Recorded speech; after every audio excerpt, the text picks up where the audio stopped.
My name is Dakota. I'm 26 and I grew up in the southern Rockies, Colorado, Utah, Arizona. The mountains, the desert canyons, that's where I've always felt at home. I guide people. I teach survival. I sleep under stars more often than I sleep under roofs.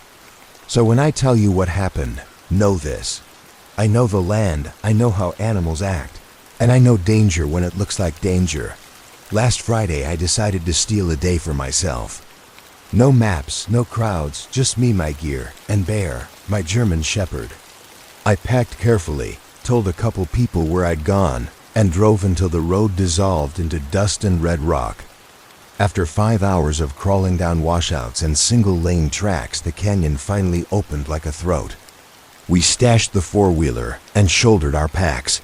The trail cut around a drift of boulders, then narrowed to a tight squeeze between two jagged faces. I had to strip my pack off and pull it through by hand.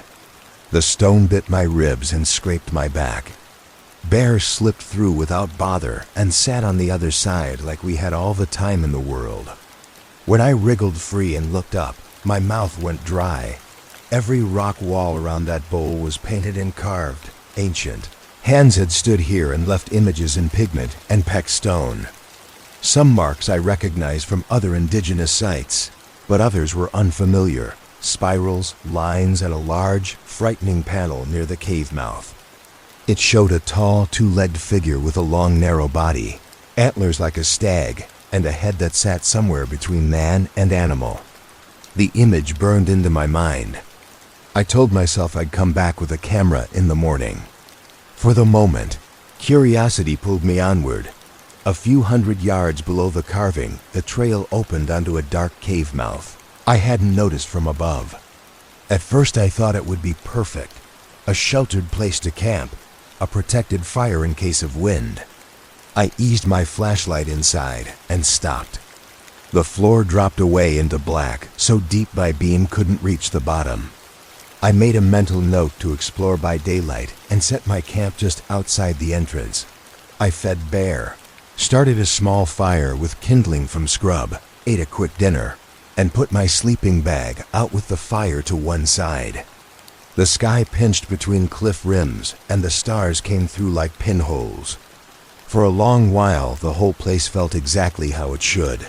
Wind, the smell of sage, the soft, satisfied breath of a dog. I dozed off with that small comfort. Around 3 in the morning, Bear nudged me awake. He wasn't shifting for warmth. He was tense, low to the ground, teeth bared, eyes focused on the cave mouth. His growl was low and threaded with warning. I thumbed the flashlight on, unholstered my pistol, and told him quiet. He obeyed but kept his stare fixed on the dark. We sat in that weird stillness for a long minute. Then something moved inside the cave, a scrape, a clack, a noise that tasted wrong, like a goat bleating rubbed up against a wildcat's howl. It was close enough that the hair rose on my arms. I trained the beam at the lip and I saw fingers, long, rotten, black-clawed, curl over the stone and pull something large up into the open. Asterisk. The thing that pulled itself over the edge wasn't built right. It rose to its full height, maybe 6 feet, maybe taller, but so thin it shouldn't have stood at all. Its legs bent like a deer's, ending in cloven hooves that barely touched the ground. Its body looked like a man's corpse stretched too long, skin peeling, ribs jutting through, scraps of fur clinging to places where flesh had rotted away. The stench hit me first, sour, spoiled, like decay carried on a hot wind. Then my light found the head. Antlers twisted upward, warped and curled like dead branches. The face, God, it wasn't a face. It was a knot of human features half sunken into an animal skull. Empty sockets, raw skin pulled tight, and a mouth that gaped too wide. It stared at me. Not at my flashlight. Not at the gun. At me.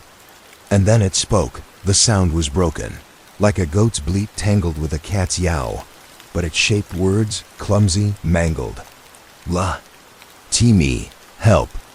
You, I froze. My muscles refused me. My breath was loud in my ears, and Bear pressed tight against my leg, growling low, ready to tear into it. Somehow I snapped back, thumbed the safety off, and fired. Once, twice, 3 times. The shots echoed like thunder off the cliffs. But the thing didn't fall. It flickered like my eyes slid off it.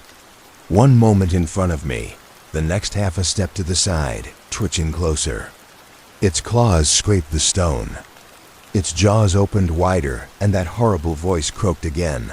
I fired until my hands shook, the flashes lighting its jerking frame, each step bringing it closer. Bear lunged forward, teeth snapping, barking furiously. Something hot and rancid breathed against my neck, and in the chaos of muzzle flashes and scrambling feet, I grabbed Bear's collar and ran. The desert blurred. Firelight gone, cave gone, only motion, gun smoke, claws scraping, and that voice chasing us through the night. I don't know how we made it out.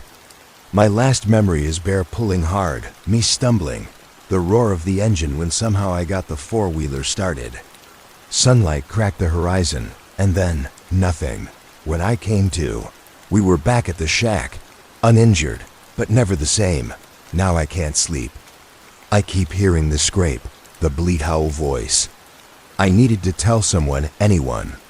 Please, if you see a cave where there shouldn't be one, if you hear something that speaks in broken words, don't go in.